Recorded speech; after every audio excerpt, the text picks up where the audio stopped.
महाराज की जय। माँ भगवती आदि शक्ति माँ जगज्जननी माँ चंडी माता की जय।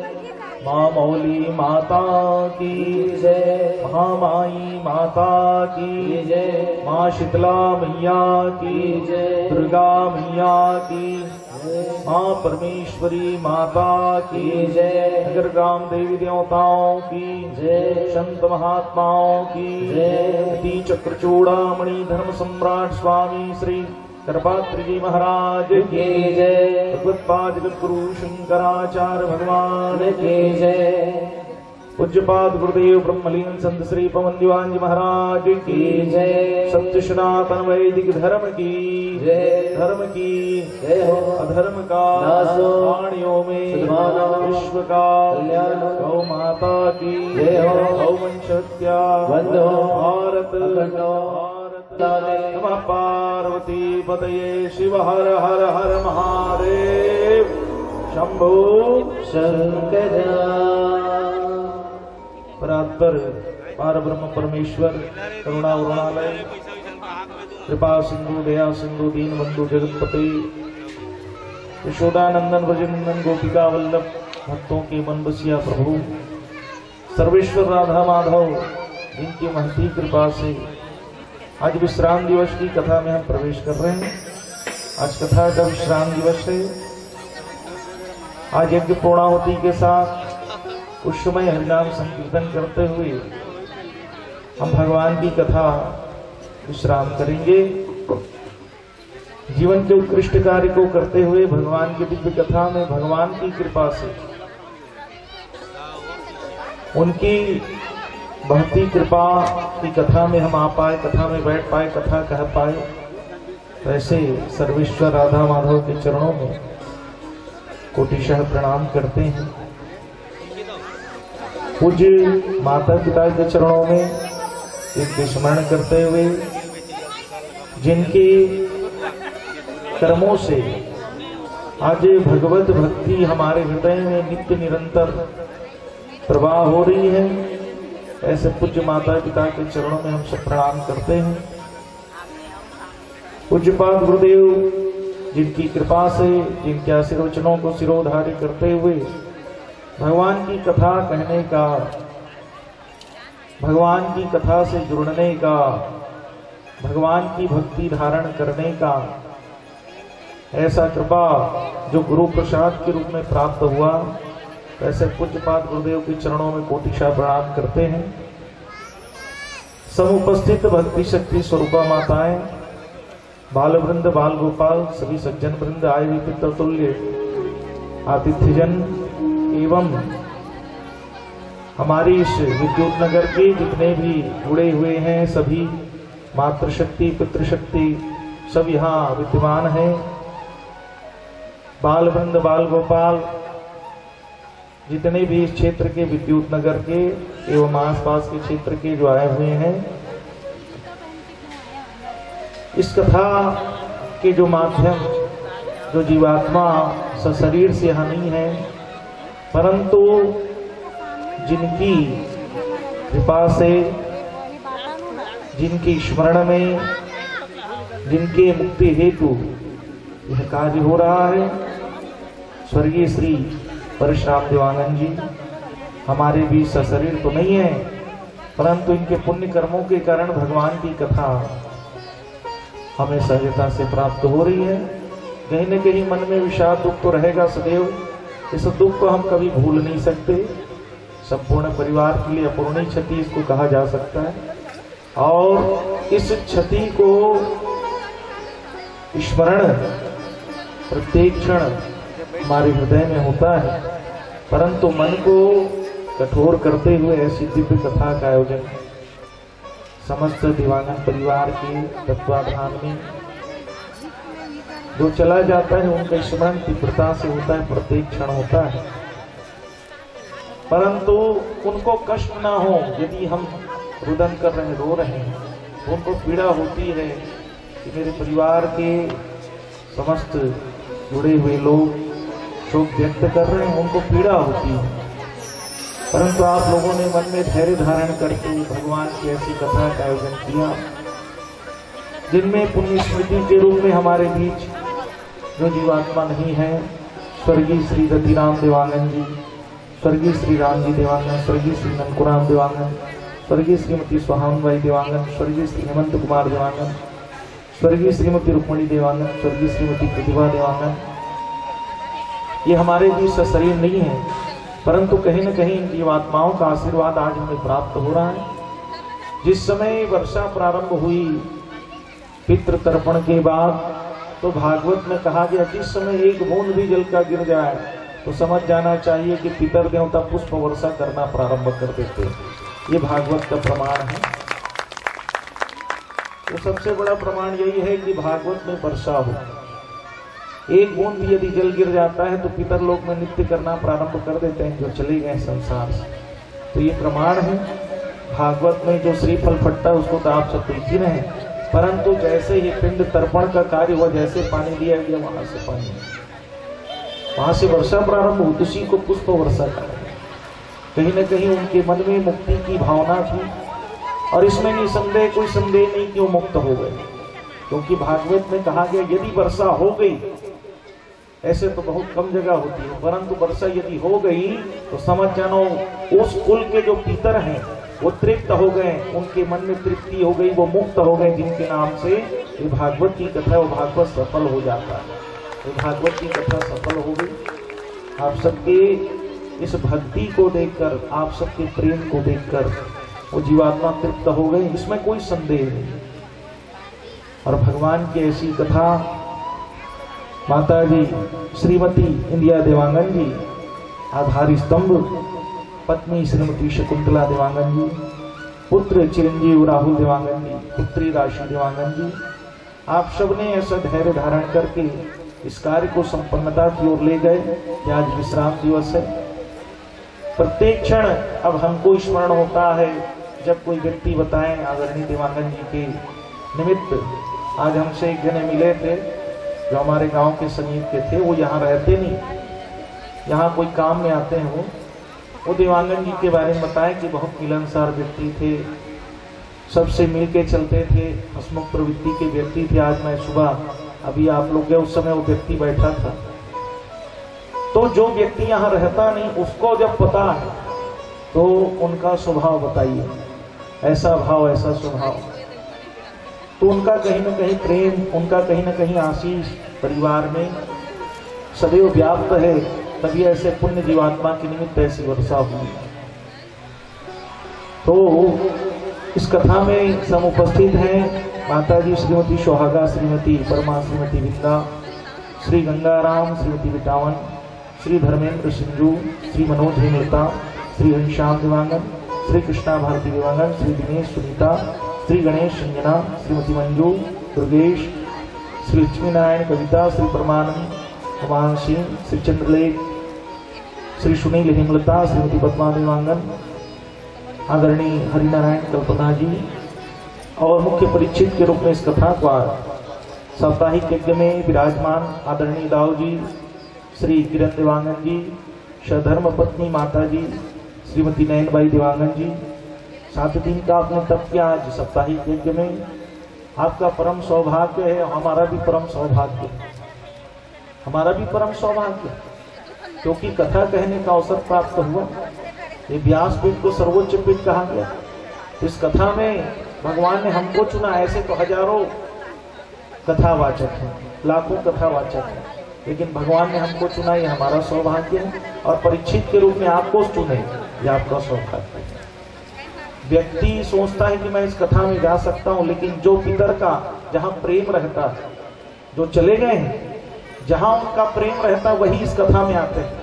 तो कहीं ना कहीं देवांगन जी का प्रेम आप लोगों से था, तभी आप लोग यहाँ विद्यमान हो पाए। जिनसे ज्यादा प्रेम होता है, जिनके स्मरण में जिनका प्रेम परिवार में प्राप्त होता है, वही व्यक्ति आ सकते हैं। ये कथा का प्रमाण है। नहीं तो हम सोचे थे कि सब आएंगे, लेकिन आ पाए क्या? नहीं आ पाए। इनको सोचे थे आएंगे करके, नहीं आ पाए।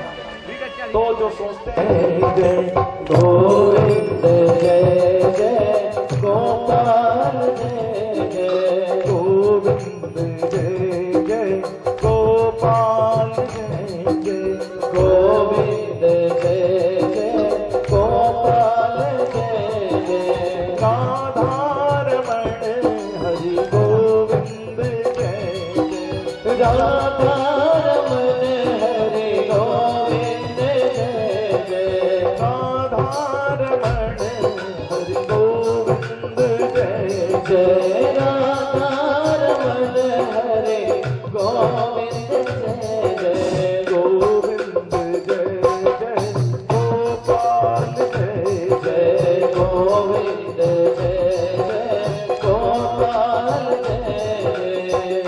भगवान के चरणों में भाव प्रस्तुत करते हुए मेरा छोटा सा संसार हरि आ जाओ एक बार मेरा छोटा सा संसार हरि आ जाओ एक बार हरि आ जाओ प्यारे आ जाओ हरि आ जाओ प्यारे आ जाओ मोहन आ जाओ श्याम आ जाओ मोहन आ जाओ श्याम आ जाओ मेरा छोटा सा संसार हरि आ जाओ एक बार मेरा छोटा सा संसार प्रभु आ जाओ एक बार जय हो हरि राम।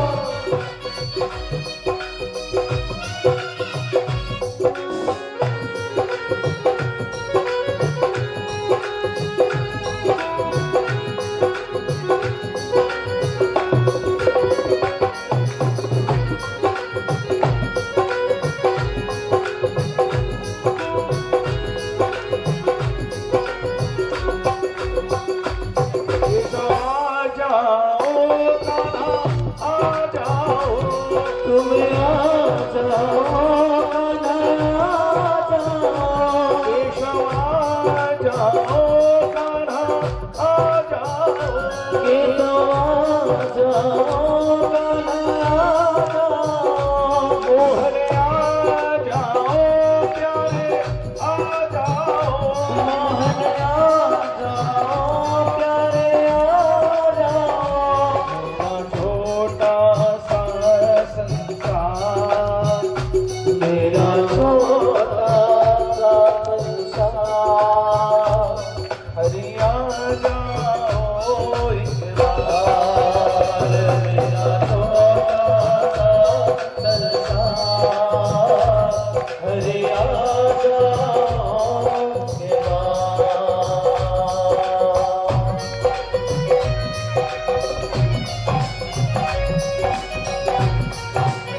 तेरे संग में रहे ओ मोहना, ओ मोहना, ओ मोहना, ओ मोहना, ओ मोहना, तेरे संग में रहे ओ मोहना, तेरे संग में रहे ओ मोहना।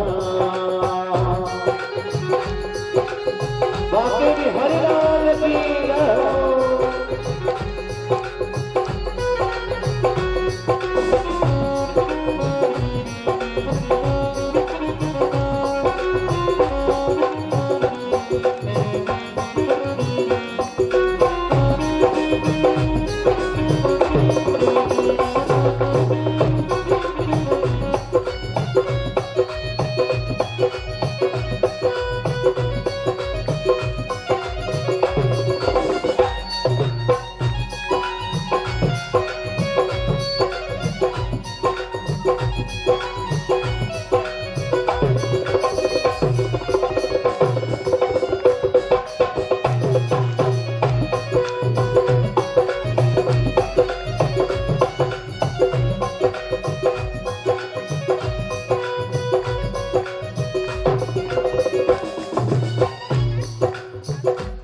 तुम चंदन बनो मैं पानी बनो, तुम चंदन बनो मैं पानी बनो, बस तक पर मिलेंगे ओ मोहना, बस तक पर मिलेंगे ओ मोहना, तेरे संग में रहेंगे ओ मोहना, तेरे संग में रहेंगे ओ मोहना, तेरे संग में रहेंगे ओ मोहना।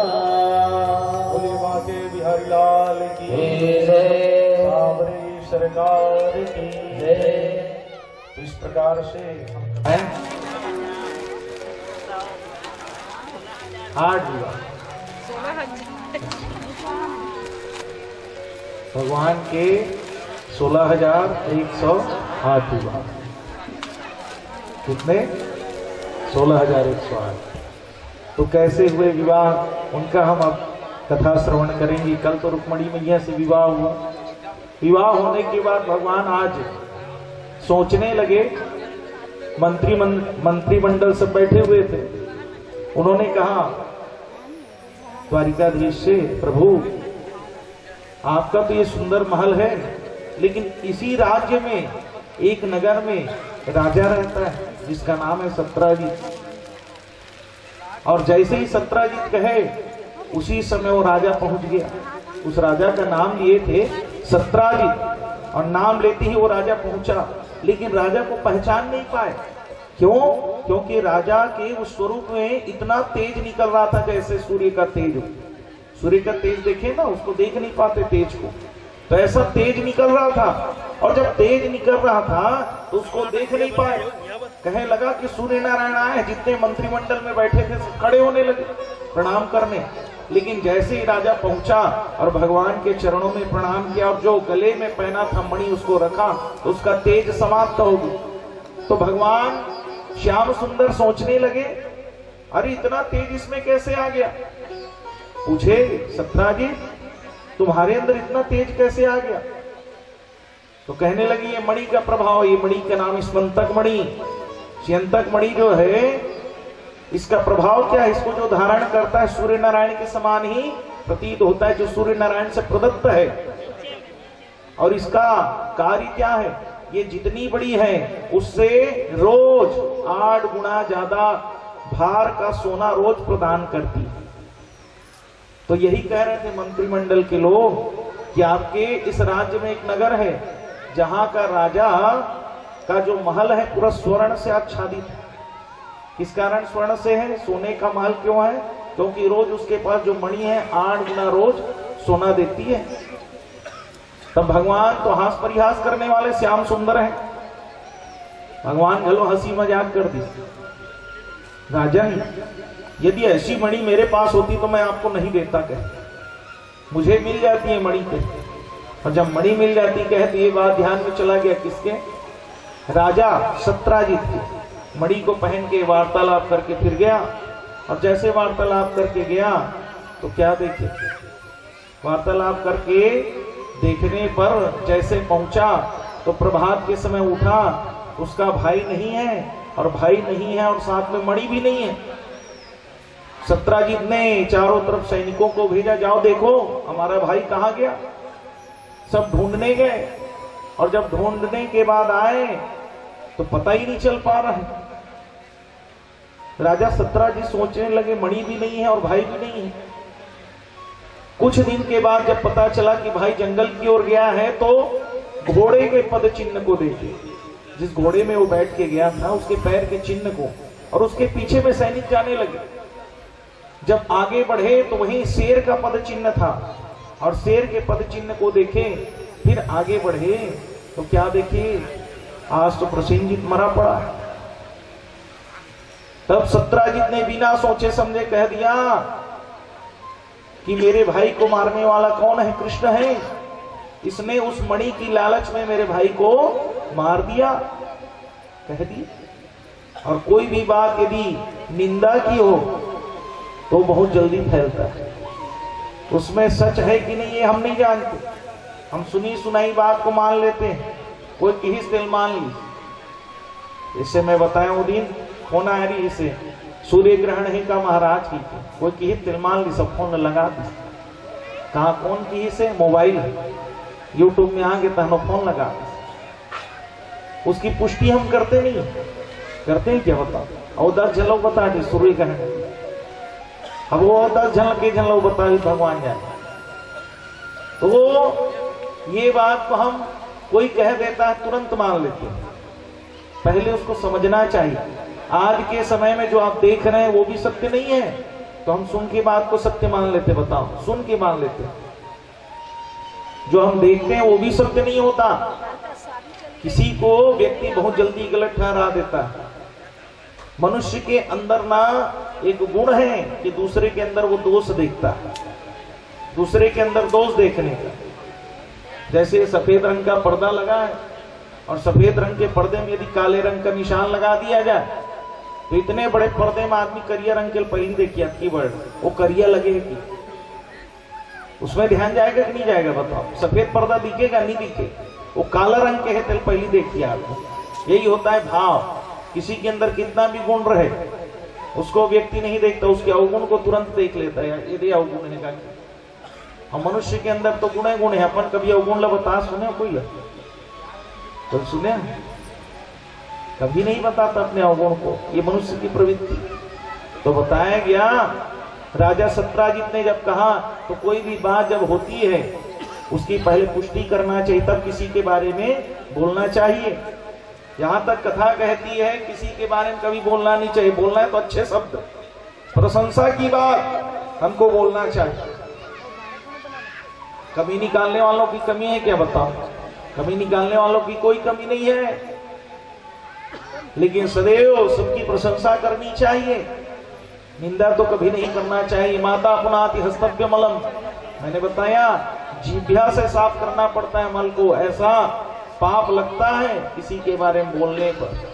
माता पुनाति हस्तव्य मलम, बताओ दिन भर वो आते हो जाते हो काय करत, ओकर बारे में बोला ओकर बारे में बोला, दिन भर समय निकाल दी भगवान के नाम ला लेके, अब अवस्था पड़ गए है, हाथ गोड़ नहीं चलते है, अब भगवान के नाम ला ले लेते हो, कहा जीवन भर तो दूसरा का नाम ला ले, तब काय कर भी अब लेके बता, लीडर भी नाम ला क्यों नहीं होती।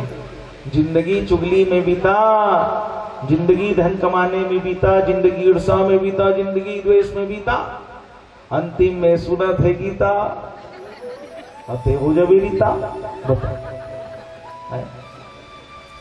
इसलिए कहा गया जीवन पर्यंत जब से जन्म हुआ है, जब को हमको बोध हो गया जीवन का, तत्क्षण भगवान की भक्ति में लग जाना चाहिए। बताओ सही बात है। इसलिए कभी किसी के बारे में नहीं बोलना। हम जो है अपने कार्य में लगे हुए, कर्तव्य को कर रहे हैं, जीवन समाप्त हो जाएगा, अंतिम में भगवान की भक्ति बड़ी दुर्लभ हो जाती है, क्योंकि शरीर साथ नहीं देता। बताइए, शरीर साथ नहीं दे रहा कैसे बैठ पाएंगे, कैसे सुन पाएंगे, कैसे देख पाएंगे, कैसे आनंद ले पाएंगे? बताओ। जिसका मन बाल्यकाल से लग गया भक्ति में, उसका जीवन संवर जाता है। समय आपको भगवान ने दिया है 7 दिन का जो समय, ये समय बड़ी दुर्लभता से मिलता है। सत्राजित ने कह दिया चोर है। कौन? कृष्ण। इसने माखन चुराया, चीर चुराया, आज इसने मणि चुरा लिया। भगवान को आरोप लगा दिए। किसी के बारे में जब बोलते हैं तो वो जो है आग की भांति फैलने लगता है, बात फैलने लगा। उस नगर से, राज्य में, राज्य से मंत्रियों के पास पहुंच गया बात। कहे चोर है, चोर है। कौन? यहाँ का राजा चोर है। भगवान को पता चला। मंत्रिमंडल सब बैठे हुए थे। मंत्रियों ने कहा, हे द्वारिकानाथ, नाना प्रकार के शब्द आपके बारे में बोले जा रहे हैं। भगवान ने कहा, संसार में तो संसार के लोगों का काम ही है बोलना। वो यदि नहीं बोलेंगे तो खाना कैसे पचेगा? बताओ, है? नहीं बोले कैसे बनेगा? है? संसार के लोगों का काम है कहना। अच्छा, संसार के लोगों की बात को कभी नहीं सुनना चाहिए। सुने माने मती। हाँ, कहीं ना कहीं क्रोध उत्पन्न होते, भ्रमित होते, नाना प्रकार के भाव उत्पन्न होते। कबर कई जन के प्रवृत्ति रहते, बोल देते, अपन भुला जाते, दूसरा सोचता रहते होते नहीं। कई जन के बोल दी सो भुला गए, और जो सुने थे दिमाग में लेके चलत, ये कैसे की ही सोई गा। इसलिए कहा गया कभी भी संसार की बात को नहीं सुनना। संसार के लोग जो है सब स्वार्थ से जुड़े हैं। सब चीज अच्छा है तो बड़े बड़े अच्छे मित्र बन जाते हैं, और वही मित्र जो है फिर आपके बारे में जानकर आपके बारे में गलत बातें करते हैं। इसलिए कहा गया संसार के लोगों से ज्यादा जुड़ना नहीं, संसार से नहीं अपितु सार से जुड़ना है, भगवान से हमको।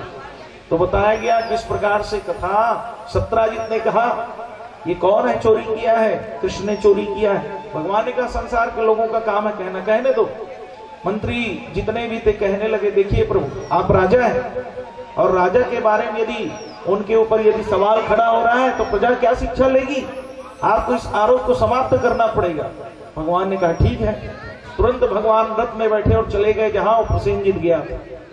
उस घोड़े के पद चिन्ह को देखते देखते आगे बढ़े। आगे शेर का पद चिन्ह था। शेर के पद चिन्ह को देखते देखते आगे बढ़े। आगे ऋक्षराज का पद चिन्ह था।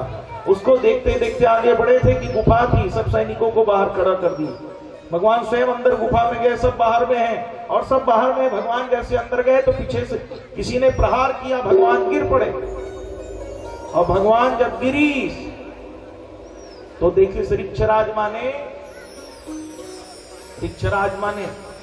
भालू, ऋक्षराज माने भालू है ना। भगवान कहते हैं भालू मेरे ऊपर प्रहार कर रहा है। और भगवान जैसे भालू को देखे तो बना दो पहाड़िया लो बोलो वृंदावन बिहारी लाल की। भगवान खड़े हुए और द्वंद्व युद्ध भगवान के साथ। ऐसा द्वंद्व युद्ध हुआ, भगवान कभी उसको पकड़े, कभी वो भगवान को पकड़े। अब ऐसा समय आया कि भगवान ने उसको धड़ाम से पटका और अपने चरण को उनके वक्ष स्थल पर रख दिया। वक्ष स्थल पर जब रखे तो पूछने लगा आप कौन हैं? तब भगवान ने कहा तुमने तो बुलाया है इसलिए मैं आया हूं, तुम पहचानो मैं कौन हूं? तो कहे एक ही मुझे हरा सकता था, लेकिन वो स्वरूप आपका नहीं है। तब भगवान कृष्ण जी राम जी के स्वरूप में आए, और राम जी के रूप में जब आए तो ये ऋक्षराज जामवंत है जो भगवान के दर्शन के लिए विद्यमान है। बोलो राजा रामचंद्र की। एक समय क्या सोचने लगे भगवान तो इतने बलशाली हैं, कभी एक आध बार मोरो संग द्वंद्व युद्ध करती, अब कद का बल है ते पता चलती तो कद का बल है पता चलती। भगवान मनोभावना जान ली। तो जामवंत जिन कहते जामवंत अभी तुम रहो, मैं द्वापर में आऊंगा, तब कितना बल है द्वंद्व युद्ध करके देखेंगे कहते। तब के रुके ही जामवंत जी को कहे यहाँ कोई मणि देखे, तो आगे दिखाए हाथ को, और वहां जामवंत जी की पुत्री उस मणि के साथ खेल रही थी। मणि को जब देखे भगवान तो कहने लगे ये मणि हमको चाहिए। जामवंत जी कहते एक मणि का मैं 2 मणि दूं। कहते 2 मणि क्यों? देखिए प्रभु ये मणि चाहिए तो हमारे घर की जो बेटी वो मणि आपको ले जाना पड़ेगा, विवाह करना पड़ेगा। भगवान कहते मेरे बेटी ये देख कहते अब भालुक बेटी, अब समझ जाइए, है नहीं? सोचते भगवान कालीच में रुक्मणी मैया ले गो आज का सुंदर ला, फिर नगर में ले गो सब जन हाथ डरी कल न लाल रहे के। भगवान सोच में पड़ गए, भगवान योजना बने, ठीक है मैं लेकर जाऊंगा, लेकिन ये पूरी साड़ी से ढक कर चलेगी, पूरा मुख नहीं दिखाना है, पूरा ढक के जाना है मुख को। ठीक है कहते, साड़ी पहन बढ़िया ढक ली। भगवान कहते केवल मुड़ी हला के कर देना है और कुछ नहीं बोलना है, और ले जाता कथाओ। मणि को पकड़े रथ में बैठे गए, चारों तरफ पुष्प वर्षा होने लगी। बोलो श्याम सुंदर भगवान की। जैसे भगवान श्याम सुंदर पहुंचे, तुरंत रुक्मणी मैया आरती की थाली लेकर खड़ी हो गई, मेरे भगवान आए। देखो तो आजकल वो कितना करता है, दूसरा शादी करके भगवान आए, आजकल का धर के निकलते फैनी कहान भाई। बोलो वृंदावन बिहारी लाल की। और भगवान जब पहुंचे हैं तो आरती हुई, आरती के बाद तिलक लगाए गए, तिलक के बाद एक जामवती मैया कर गई आरती करीस, है जामन की पुत्री जामवती। आरती के बाद तिलक लगाए करीस, मुड़ी लहलारिस नहीं की, नहीं की। भगवान देखा ठीक करा थे, तो रुक्मणी मैया पूछी ये ज्यादा सुंदर है, तुम तिलक नहीं लगवाना चाहे? मुड़ी लहला मुड़ी लहलाई साव की के। रुक्मणी मैया पूछते तो सुंदरता का अहंकार हो गए। हाँ, फिर मुड़ी लहला दी। रुक्मणी मैया क्रोध आने लगा, तुम मुझसे ज्यादा सुंदर हो। फिर कहते हो। अब रुक्मणी मैया सोचते भगवान लाए होगी कि हाँ सही मोले ज्यादा सुंदर हुई है, मोले ज्यादा सुंदर हुई तभी लाए भगवान विवाह करके। तब माता को भाव उत्पन्न हुआ, यदि ये मुझसे सुंदर है और इसे अहंकार है, आंख में जल लिस कथे ते मोले ज्यादा सुंदर है, तब मोरे असन हो जाता। भगवान कथे काम बन गया, एक से तीय मुड़ी ढकवाए रहे। और जैसे उसके बाद अपने सिर के पल्लू को खोली, तिलक लगा, तो रुक्मणी मैया कथे सही मोले ज्यादा सुंदर है, तो इसे लाते भगवान कथे सही बोला था। और जैसे ही प्रवेश करने वाले थे, उस समय मंत्रिमंडल सब खड़े हुए थे, उनको देखे तो भगवान को स्मरण हुआ कि मुझे मिथ्यारोप लगा, उस मणि को लिए तुरंत चले गए। मणि को लेकर जैसे गए सत्राजीत के पास, सत्राजीत तो चरणों में गिर गया, प्रभु मुझे क्षमा करो, मुझे ज्ञान नहीं था, मैंने आपके ऊपर मिथ्यारोप लगा दिया था। जब इस प्रकार से क्षमा मांगा, भगवान ने कहा कभी किसी के ऊपर बिना सोचे समझे ऐसे शब्द का प्रयोग नहीं करना चाहिए जिसकी उसकी मान प्रतिष्ठा को हानि पहुंचे। कभी किसी के बारे में नहीं बोलना चाहिए। ये मणि तुम्हारी, तुम रखो कर। ये मणि को प्रसेनजीत लेके गया था, जंगल में गया तो शेर ने उसको मार डाला, मणि पड़ी हुई थी, वो मणि मिल गई कहाँ? जामवंत जी। जामवंत जी से मणि भगवान तक पहुंची, भगवान फिर लेकर आए। कथे मणि में क्या करूं, इखर योग्य में नहीं हूं, कथे इसको तो सर्वेश्वर आप ही धारण करें, मैं योग्य नहीं हूं, क्योंकि मेरे अंदर जो है कपट द्वेष, तभी तो मैं आपके ऊपर आरोप लगा दिया, इसलिए मैं इसको नहीं धारण करूंगा। भगवान को दिए, भगवान रखो कहे, लेकिन वो माना नहीं। अब जैसे भगवान ने मणि को धारण किया, तब कथे मोर एक जनऊ मणि उल्ले गिर लगी। सत्राजीत की पुत्री सत्यभामा मैया, उनको ले जाओ कहे। कथे अभी एक जन छोड़ के आओ, फिर दूसरा आ गया। तब बोल कथे भगवान कैसे मना करूं? फिर रथ में बैठा के लगी, रथ में लगी, फिर पुष्प वर्षा हुई, सब एक जन नहीं दो जन थाली धर के निकला। और दोनों के दोनों जब थाली लेके निकले, सत्यभामा मैया तो पृथ्वी की अवतार है, पूजन हुआ, उनको लेकर आए। फिर यहाँ विंद अनुविंद की बहन से विवाह हुआ, कालिंदी से विवाह हुआ, मित्र विंदा से विवाह हुआ भगवान का। ऐसी 8 पटरानी भगवान की। 8 पटरानी के उपरांत में 16,100 विवाह भगवान ने क्यों किया, इसको पूछा गया। तो आप लोग को स्मरण होगा, जिस दिन मैं सृष्टि वर्णन की कथा कह रहा था, सृष्टि वर्णन में मैंने कहा वहां पृथ्वी से एक राक्षस उत्पन्न हुआ। कौन कौन आए रे सृष्टि वर्णन के लिए? हाथ उठाओ। का नाम ऋषो राक्षस के मैं कह रहा हूं, मैं पूछूं, कौन थी? इसका नाम रही से भौमासुर। कौन था? भौमासुर राक्षस, जो पृथ्वी से उत्पन्न हुआ था। इसने संकल्प किया 20,000 राजकुमारियों से मैं विवाह करूंगा। और कितनी रानियां, कितनी राजकुमारियों को लेकर आया? 16,100 को कारागृह में डाल दिया। और कारागृह में डालने के बाद कहने लगा मैं इनसे विवाह करूंगा। उसी समय नारद जी जा रहे थे। नारायण नारायण करते हुए नारद जी जब जा रहे थे तो उन्होंने देखा, आवाज को सुना, तो पहुंच गए नारद जी। कहीं राक्षस में बंदी बनाकर रख लिया है, अब क्या करें? भगवान श्याम सुंदर को पुकारो, कहे भगवान अवश्य आएंगे। इस भाव को जैसे कहे पुकारो, तो भगवान को जैसे पुकारने के लिए कहे तो भगवान जो है पुकारे। और भगवान को जब स्मरण किया गया तो भगवान वहां आए। और जैसे भगवान को पता चला कि इनका उद्धार करना, भौमासुर से युद्ध होने लगा। भगवान आए हैं, कहा था भगवान को, प्रारंभ हो गया। प्रकार से आप सब व्यवस्था बनाइए वर्षा को देखते हुए। और जैसे जन्म हुआ तो संबासुर को पता चल गया कि इसके हाथों मेरी मृत्यु है। तो संबासुर ने क्या किया? 10 ही दिन के थे प्रद्युम्न, तो संबासुर वहां पहुंच गया और मां सो रही थी। शयन कक्ष में जाकर प्रद्युम्न को उठा लिया और उठा मारे बल लेकर रहे। मिल गए नारद जी। तो नारद जी काम कथा मन में सुने हो नहीं, इतनी बात लौती कर देते हो। नारद जी कहते कहां जा रहे हो? संबासुर, इसको मारने जा रहा हूं। नारद जी ने कहा इतने भी तुम राक्षसी प्रवृत्ति के हो, बताओ इसे 10 दिन के बालक को तुम मारने जा रहे हो? कहां इसको ले जाकर मारोगे? कहे इसको अपने राज्य में, कहे यदि यहीं छोड़ दोगे तो भी इसकी मृत्यु हो जाएगी। तब फिर पूछी संबासुर आप कहा तो कह नदी में फेंक दो का?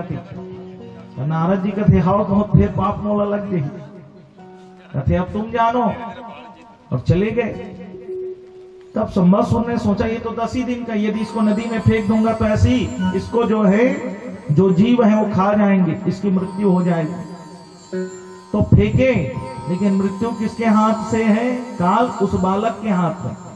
तो कोई भी व्यक्ति जीवन में अपने काल को नहीं फेंक सकता। काल कोई फेंक दे रही, काल बड़े बड़े फेंक देते। हाँ, मंत्री संतरी जितने भी संत महात्मा ब्राह्मण वेद के ज्ञाता, जो मृत्यु है सबके लिए शाश्वत सत्य है। तो काल को फेंकने का प्रयत्न करने लगा, जैसे कंस ने किया कि मैं देवकी की संतान को मार दूंगा कह। लेकिन जहां जिसकी मृत्यु लिखी है उसको कोई टाल नहीं सकता, वो अटल है। तो यहां जो है बहुत प्रयास किए, नारद जी देख रहे हैं। इसने इसकी बुद्धि भ्रमित हुई, सोचा कि यही फेंक देता हूं इसकी मृत्यु हो जाएगी। फेंका, उसको निगल गई मछली। अब मछली जब निकली तब फूल गई। अब फूल के नदी के किनारे आ गई।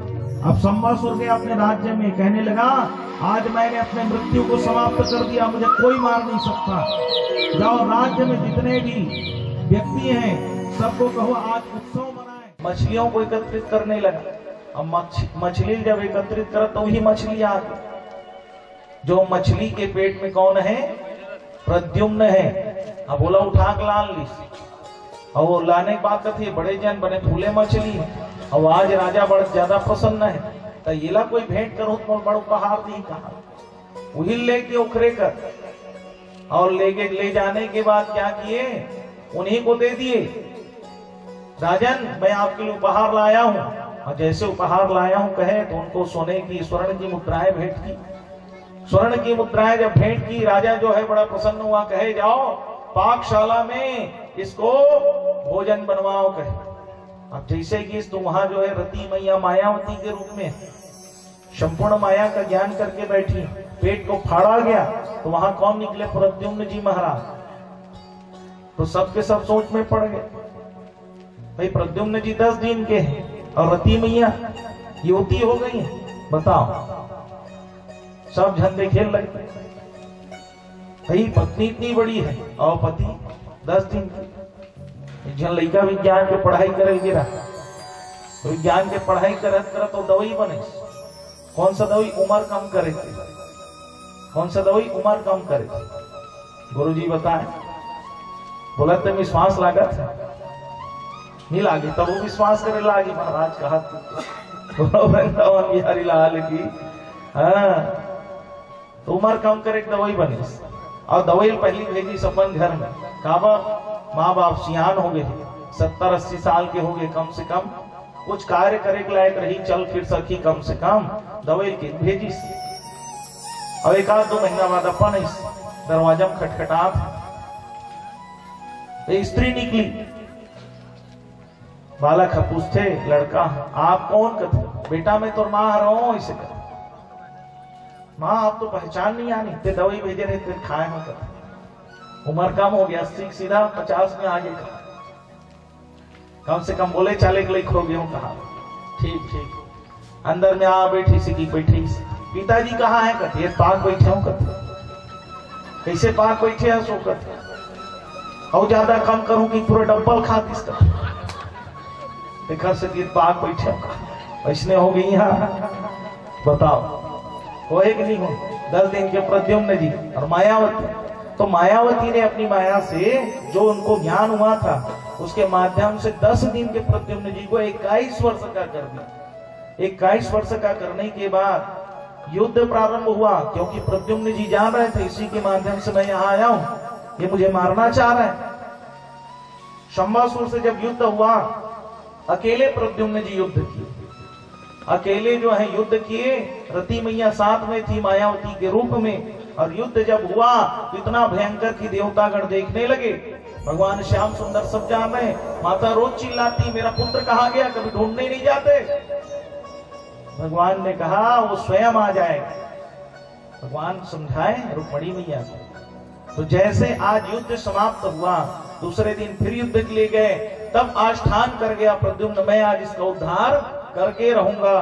इतना भयंकर युद्ध हुआ, चारों तरफ से वो बाण छोड़ने लगा, अनेक सैनिक थे उसके पास, लेकिन प्रद्युम्न जी अकेले युद्ध किए। अकेले युद्ध करते करते उस शंबासुर का उद्धार कर दिए। बोलो प्रद्युम्न जी महाराज की। यहाँ माँ के पास आए, 21 वर्ष के, जो 10 दिन का बालक चला गया 21 वर्ष का होकर आया।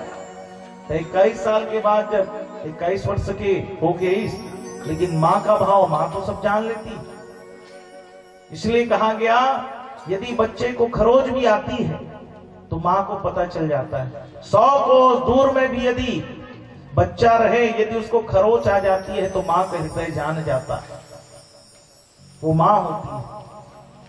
तो माँ को ममत्व का भाव जागृत हुआ कि ये मेरा पुत्र है, लेकिन 21 वर्ष के हैं, मेरा पुत्र तो 10 दिन का था। लेकिन भाव उत्पन्न हो रहा था कि ये मेरा पुत्र है, लेकिन बोल नहीं पाई। प्रद्युम्न जी आकर खड़े हो गए थे। जब खड़े हुए थे तो माँ का वो भाव अश्रुपात होने लगा, छलकने लगा। तब आज प्रद्युम्न जी माँ के चरणों को प्रणाम किए। माँ मैं आपका प्रद्युम्न, ये कैसे हुए पुत्र? कहे 21 वर्ष का मैं युवक बना और पहले शंबासुर का उद्धार किया। शंबासुर का जब उद्धार की बात कहे तब आज माँ जो है बड़ी प्रसन्न हुई। कहे चलो उस बाल रूप का मुझे दर्शन तो नहीं हो पाया, तुम युवक तो बन गए, लेकिन एक सौभाग्य मुझे मिलेगा कि मैं तुम्हारा विवाह कर सकती हूँ। कहे विवाह कर सकती हूँ जब कथे, तब मैं विवाह घरों कट रहे हूँ। कथे किससे विवाह हो गया? मायावती रति से विवाह कर लिया। क्या माँ मुस्कुराने लगी, ममत्व का भाव और विवाह के समय में जो आनंद मिलता तुमने वो भी कर लिया। क्या चलो कम से कम मैं तुम्हें आशीर्वाद प्रदान करती हूँ। आशीर्वाद दिए, कृष्ण जी हृदय से लगा लिए। इस प्रकार प्रद्युम्न जी इनके पुत्र हुए अनिरुद्ध जी। ये कथा जो है सुदामा जी की हमको प्रेरणा देती है। संसारिक गतिविधियां हैं, उस समय बड़े बड़े ब्राह्मण थे, वो ब्राह्मण जो है कभी साथ नहीं निभाए, ये धन की महत्ता के कारण। सुदामा जी के दरिद्र होने की कथा आती, कैसे दरिद्र हुए सुदामा जी। इसमें 2 कथा आती है, वृंदावन से एक कथा आती है और एक कथा भी जो बताई जाएगी। 2 कथाओं का वर्णन किया गया। एक कथा जिस समय आप सब जानते हैं सांदीपनि मुनि के आश्रम में गए थे और वहां जाकर शिक्षा ग्रहण कर रहे थे।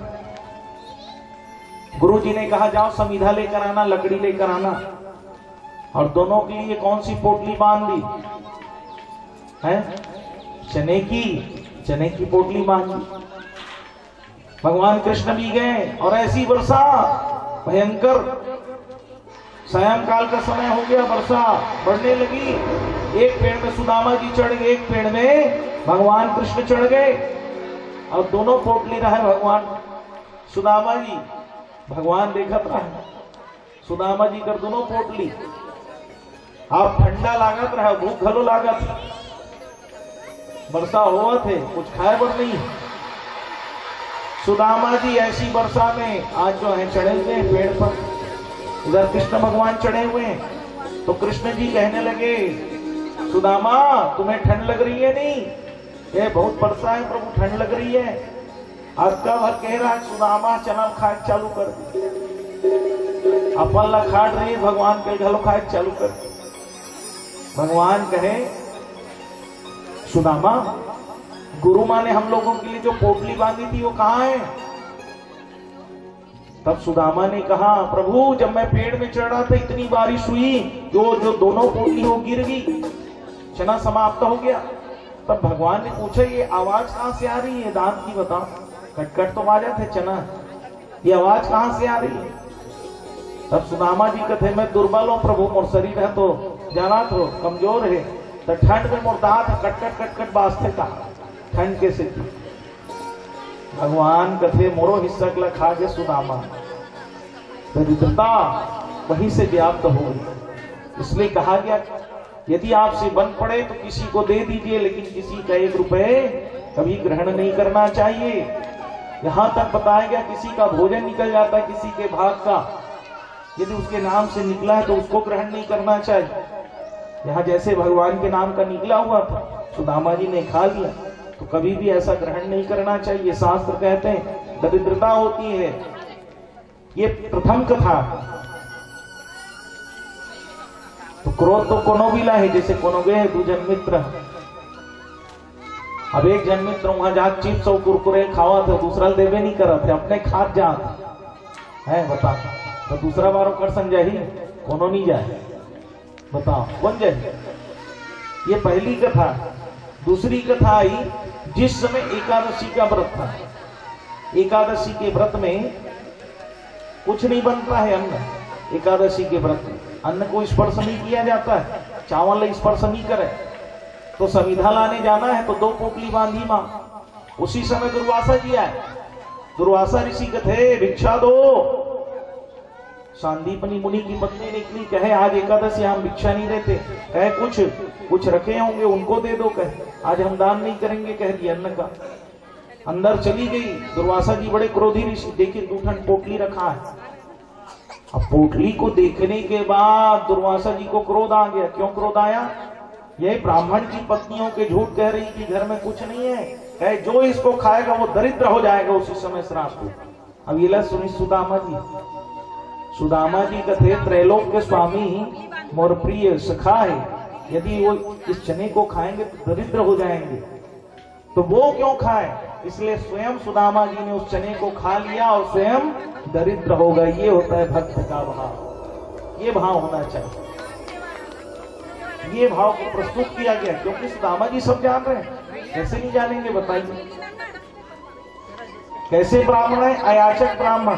अयाचक माने आज यदि मिल गया तो ठीक है और नहीं मिला तो भी ठीक, ऐसे अयाचक। जिस वस्त्र को पहने उससे दूसरा कोई वस्त्र नहीं है। धन्य उनकी पत्नी, धन्य है उनकी पत्नी। सुदामा जी की पत्नी सुशीला मैया धन्य है। क्यों धन्य है? क्योंकि जिस वस्त्र को पहन के आई है उसके अलावा दूसरा कोई वस्त्र नहीं है। ऐसी गरीबी के बारे में वर्णन किया गया, ऐसी दरिद्रता। ऐसा घर था, ऐसी कुटिया थी, यदि वर्षा का जल आ जाता तो ऐसा कोई स्थान नहीं था जहां से जल प्रवेश न करता। यदि धूप आ जाए तो ऐसा कोई स्थान नहीं था कि धूप अंदर प्रवेश न करता। सब जगह से ऐसी कुटिया थी। बताया गया आज सुदामा जी महाराज की अवहेलना होती क्यों? वस्त्र का पूजन है। सुदामा जी ज्ञानी थे और कृष्ण को अपना सखा भी मानते थे और अपने भगवान भी मानते थे। रोज उनके नाम से मंत्र का जाप करते, बच्चे चिल्लाते रहते, रोते रहते, भूख लग रही है, भूख लग रही है। सुदामा जी जहां भिक्षा मांगने जाते, कहीं मिल जाता तो लेकर आते। भगवान बड़ी कठिन परीक्षा ली होंगे उस जीवन में। आज का कोई भक्त होता तो भगवान को छोड़ देता। ऐसी कठिन परीक्षा, ऐसी दरिद्रता का वर्णन किया गया कि घर में अन्न का कण नहीं है।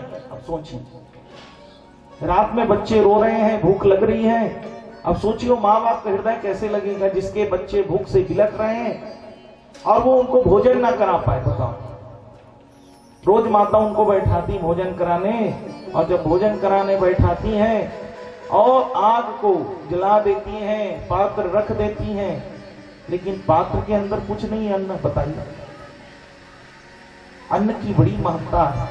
अन्न की कीमत उससे पूछिए जो भूखा व्यक्ति है, उसको पूछिए अन्न की क्या कीमत होती है। हम व्यर्थ कर देते हैं सब चीज को। सुदामा जी महाराज बताओ, आज बच्चे रो रहे हैं, बिलख रहे हैं, माँ बार बार उनको चुप करा देती, शांत करा देती। आज सुदामा जी के पास कुछ नहीं है। हाँ, सुदामा जी धन से बड़े गरीब है, परंतु मन से बड़े अमीर है। भगवान का नाम उनके हृदय में होता। ऐसे सुदामा जी की कथा के बारे में बताएंगे। आज तो ऐसी परिस्थिति आ गई कि घर में अन्न का कण नहीं। बच्चे रो रहे थे कि वहां के ब्राह्मण आए। ब्राह्मण ने कहा चलो राजा के दरबार में और राजा की प्रशंसा करना, राजा धन देगा तुम्हें। बड़े अच्छे अच्छे वस्त्र पहने थे और सुदामा जी की फटी धोती। सुदामा जी को कहे चलो। सुदामा जी का मन नहीं था, परंतु बच्चों को देखे और बच्चों को देखकर मन जो है बड़ा द्रवित हो गया। बच्चों को देखकर कहने लगे अब मुझे जाना ही पड़ेगा। इच्छा नहीं थी, क्यों? कृष्ण के अलावा कुछ जिह्वा में आता ही नहीं था। लेकर चले गए उस राज्य के राजा के पास। राजा के पास ले जाकर उनको बैठाए और राजा के समक्ष जितने और थे ब्राह्मण वो तारीफ करने लगे, उनकी प्रशंसा करने लगे। ये ब्राह्मण क्यों कुछ नहीं कह रहा? तब सुदामा जी ने कहा मेरा कृष्ण बड़ा कृपा करने वाला है, जिसने पूतना को मां की गति प्रदान कर दी, जिसने मुझ जैसे गरीब ब्राह्मण से मित्रता कर ली। धन्य है भगवान कृष्ण। द्रोणाचार्य के मित्र बने थे, आप सब कथा को जानते हैं। जिस समय द्रोणाचार्य जी ब्राह्मण थे और पढ़ने गए थे अपने गुरुकुल में, वहां राजा मित्र बने और मित्र बनने के बाद कहे आज उस ब्राह्मण से, हे ब्राह्मण तुम मेरे मित्र हो। द्रोणाचार्य जी से कहे द्रोण कभी भी तुम्हें आवश्यकता पड़ेगी मेरे द्वार में आना, मैं तुम्हें अपना आधा राज्य तुम्हें दूंगा। कह दिया उनको। अश्वत्थामा को भूख लगी, पिता के समक्ष कहे पिताजी मुझे भूख लग रही है, मुझे गौ का दूध पीना है। द्रोणाचार्य जी सोचने लगे मेरा मित्र तो राजा है और उन्होंने कहा यदि मेरे द्वार में आओगे मैं राज्य का राजा हूं, मैं तुम्हें आधा राज्य दे दूंगा। इस भावना को लेकर आगे बढ़ गए कि कम से कम एक गौ तो दे देंगे मुझे। आज जाकर खड़े हो गए, लेकिन आदमी को देखिए अहंकार से कितना युक्त हो गया वो राजा। जाकर जब प्रणाम करने लगा, द्रोणाचार्य जी जब गए हैं, द्रोणाचार्य जी ने कहा मित्र मैं तुमसे मिलने आया हूं, तुमने कहा था कि कभी भी आवश्यकता पड़ेगी तुम मेरे पास आना, मैं तुम्हें आधा राज्य दे दूंगा। अहंकार से भरकर राजा ने कहा ब्राह्मण तू मुझे मित्र मत बोल, तू मुझे सखा मत बोल। यदि तू मांगने आया है तो मांग कर जा, लेकिन सखा मत बोल। तुझे आधा राज्य चाहिए क्या? तू मांगने के लिए आया? द्रोणाचार्य के जब ऐसा अपमान किए उस ब्राह्मण का, द्रोणाचार्य ने कहा मैं इस स्थान से जा रहा हूं और मैं जिनको शिक्षा दूंगा उनको पूरा विश्व याद करेगा। ये ब्राह्मण की प्रतिज्ञा होती है। एक ये ब्राह्मण है जिनको बुलाने के बाद अपमान किया गया, और दूसरे मेरे प्रभु श्याम है जिसने उस सुदामा को हृदय से लगा लिया। बताओ, ये भगवान की मित्रता होती है, ये भगवान का प्रेम होता है। आज जैसे गए और द्रोणाचार्य जी ने ऐसे 5 पांडवों को शिक्षा दी जिनके बारे में आज पूरा विश्व जानता है।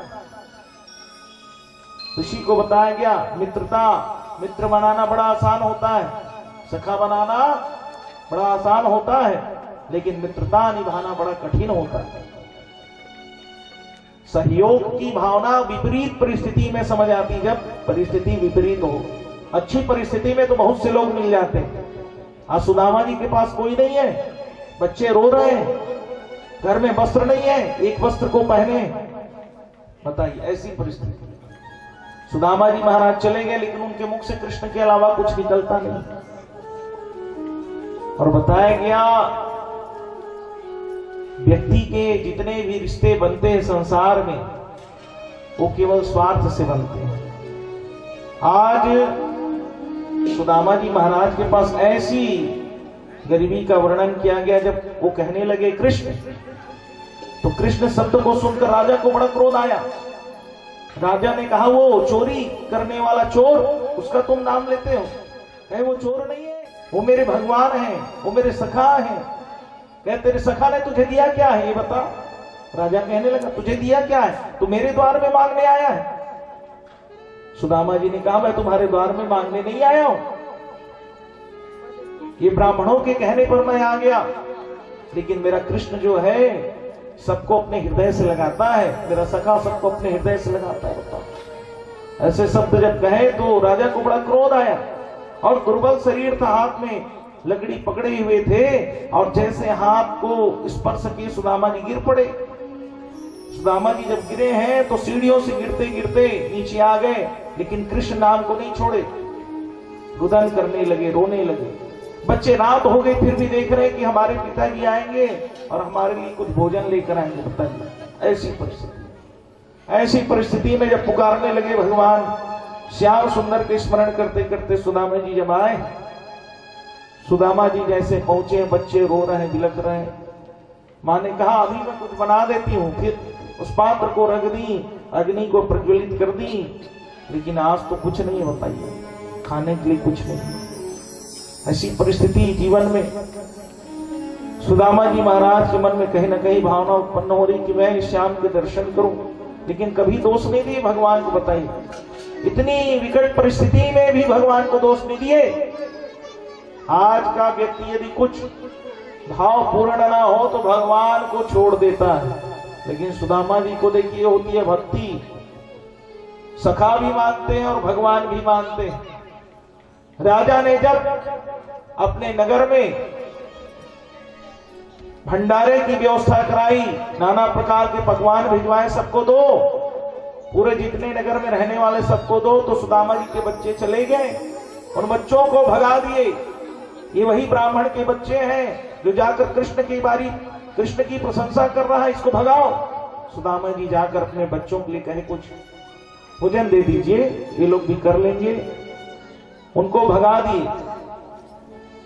जैसे समय बीता, प्रभात का समय हुआ, जब भिक्षा मांगने गए तो भिक्षा में जो चावल मिला था, चावल दाल, उसको लेकर आ रहे थे कि बच्चे अब कुछ खा लेंगे, लेकिन ऐसी परिस्थिति, ऐसी दरिद्रता की हाथ से जब पैर में आगे पड़ा हुआ पत्थर लगा और उस पत्थर के स्पर्श होते ही वो गिर पड़ा अन्न, और अन्न जब गिरा तो उस गिरे हुए अन्न को सुदामा जी उठा रहे। बताओ ऐसी परिस्थिति, उस अन्न को उठा रहे कि इस अन्न को खा ले जो धूल में मिल गया। बताओ बच्चे इनको खा लेंगे करके, ऐसी परिस्थिति। अब जब खाने के लिए वो देख रहे हैं कि इसको खा लेंगे, तो वही श्वान ने उसको स्पर्श कर लिया। आज रुदन कर रहे हैं, रो रहे हैं कि मैं बच्चों के लिए कुछ लेकर नहीं जा पा रहा हूं, कुछ खिला नहीं पा रहा हूं। बताइए ऐसी परिस्थिति, विकट परिस्थिति। लेकिन एक शब्द धर्मपत्नी ने नहीं कहा, माता ने एक शब्द नहीं कहे सुदामा जी को। बच्चे रोते रहते, बिलखते रहते, सुदामा जी भगवान की भक्ति का स्मरण कर रहे हैं। भगवान ने जब इतना देखा ऐसी परिस्थिति, तो भगवान से रहा नहीं गया, भगवान स्वयं आ गए। और भगवान आकर एक संत के रूप में आए और भिक्षा मांगने गए उनके घर में। स्वयं भगवान आ गए कि तुम नहीं आ रहे हो तो मैं आ जाता हूं। उनकी परिस्थिति को देखकर भगवान से रहा नहीं गया, भगवान भिक्षा मांगने आए कि भिक्षा दे दो। लेकिन घर में तो अन्न का कण नहीं है। मां ने कहा हमारे घर तो कुछ नहीं है। और जब कुछ नहीं है, जब इस प्रकार से कहे, तो आज भगवान ने बताया कि जिस कृष्ण की सुदामा पूजन करते हैं वो तो उनका मित्र भी है।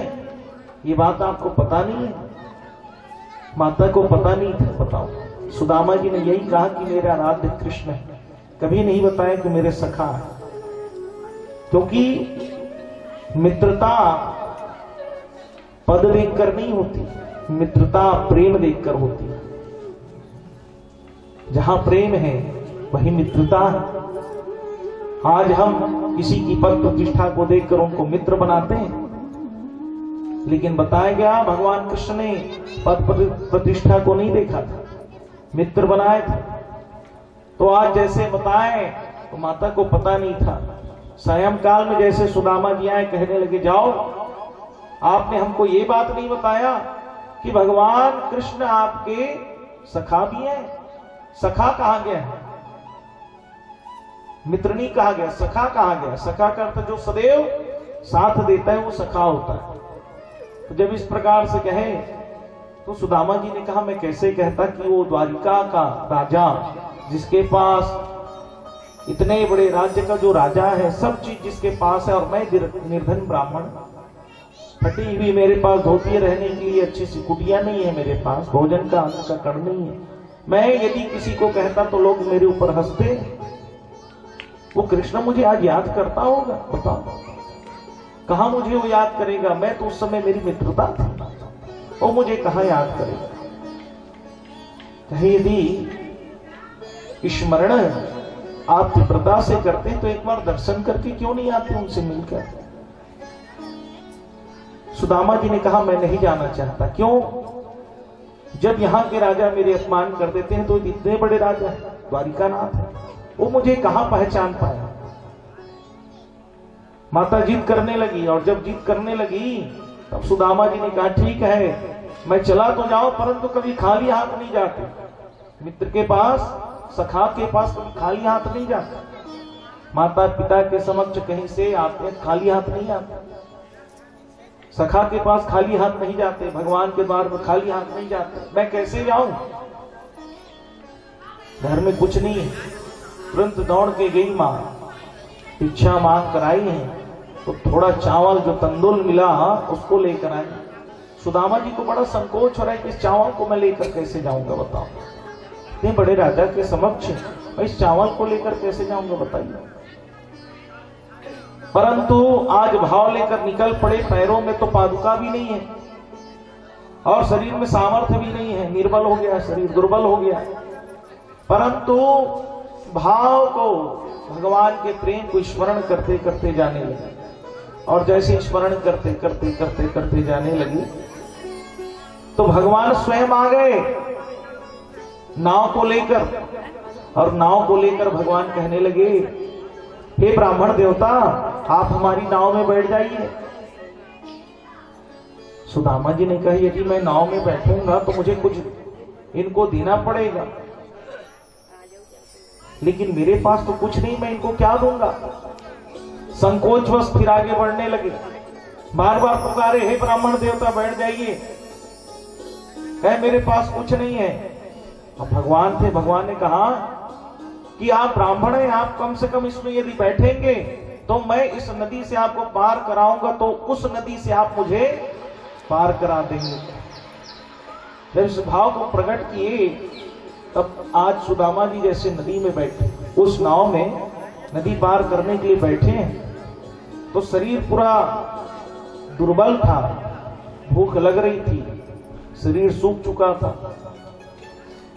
भगवान उस स्वरूप का दर्शन करते जा रहे हैं। जब हवा चली, क्योंकि बैठे, आराम मिला, विश्राम मिला, अपने मित्र को देखते गए और तत्क्षण भगवान उसको पार करा दिए, तत्क्षण। लेकिन सुदामा जी सो गए थे, लेकिन अपने मित्र के उस स्वरूप को देख रहे हैं कि आज इसे इस जगह में बैठकर शांति का अनुभव हो रहा है, इसलिए भगवान उस स्वरूप को देखते बैठ गए। जैसे नींद टूटी तब सुदामा जी ने कहा हम पहुंच गए। कहे अभी पहुंचे हैं, और अभी पहुंचे हैं जैसे कहे सुदामा जी उतरे हैं। उतरने के बाद इतना सुंदर राज्य था, सबका नाम कृष्ण। द्वारिका में जैसे पहुंचे तो उनकी वेशभूषा को देखकर सब हंसने लगे। ऐसे स्वरूप में कौन आए हैं जिसके पास एक वस्त्र नहीं है, एक धोती नहीं है पहनने के लिए। अब उसको देखते देखते सब हंस रहे हैं, तो पूछते पूछते गए कि द्वारिकाधीश का महल कहाँ है। जैसे पता चला महल के समक्ष खड़े हुए हैं। महल के समक्ष खड़े होने पर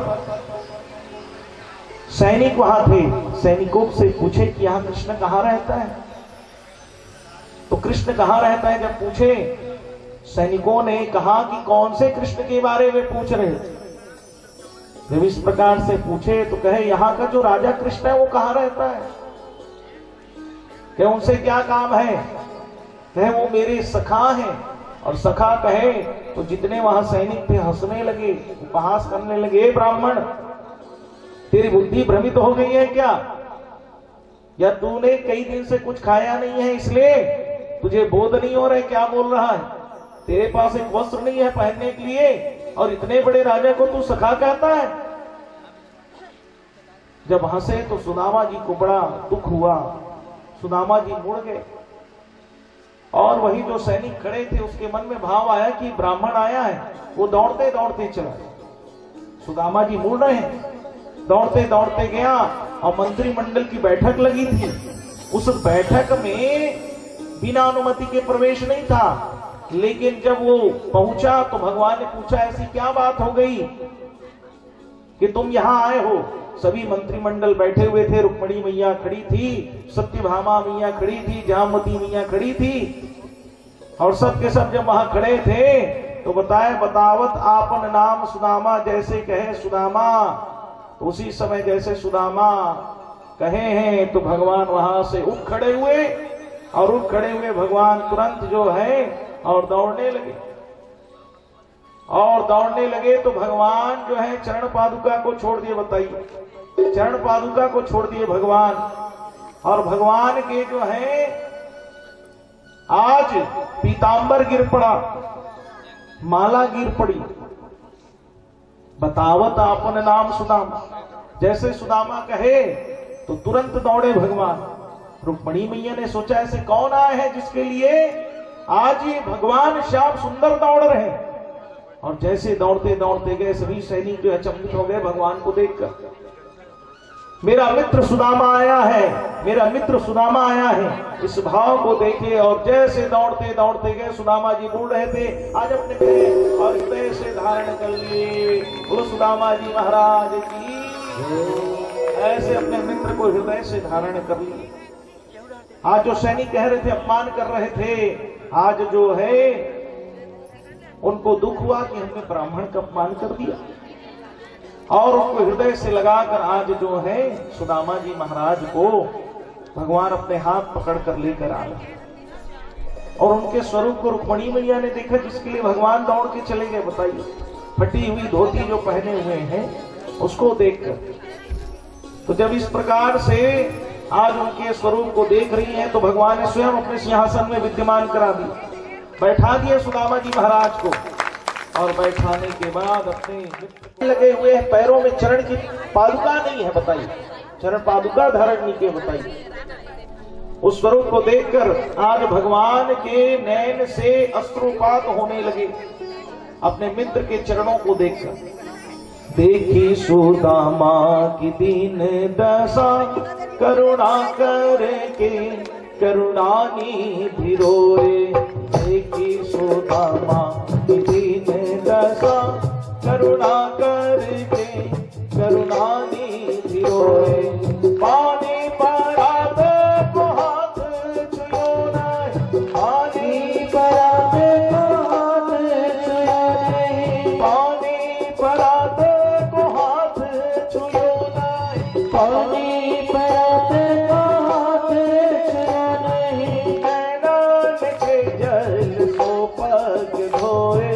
देखी सुदामा की दीन दशा, करुणा करके करुणानिधि रोए। देखी सुदामा की दीन दशा, करुणा करके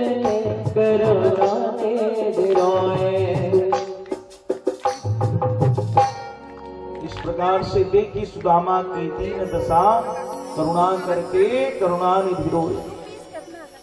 आज कहने लगे मैं अपने सखा के शरण को प्रक्षालन करूंगा, धोऊंगा। ऐसे जब कहे तुरंत रानियां जो है दौड़ दौड़ कर मलय चल चंदन अनेक चंदनों से युक्त जल को लेकर आ रही हैं, दौड़ दौड़ कर। स्वयं रुक्मिणी मैया दौड़ रही कि भगवान जहां विद्यमान हो गए चरणों में बैठ गए और उन चरणों के दर्शन कर रहे हैं भगवान, और अपनी जिह्वा से अपने मुख से उस कांटों को निकाले हैं भगवान।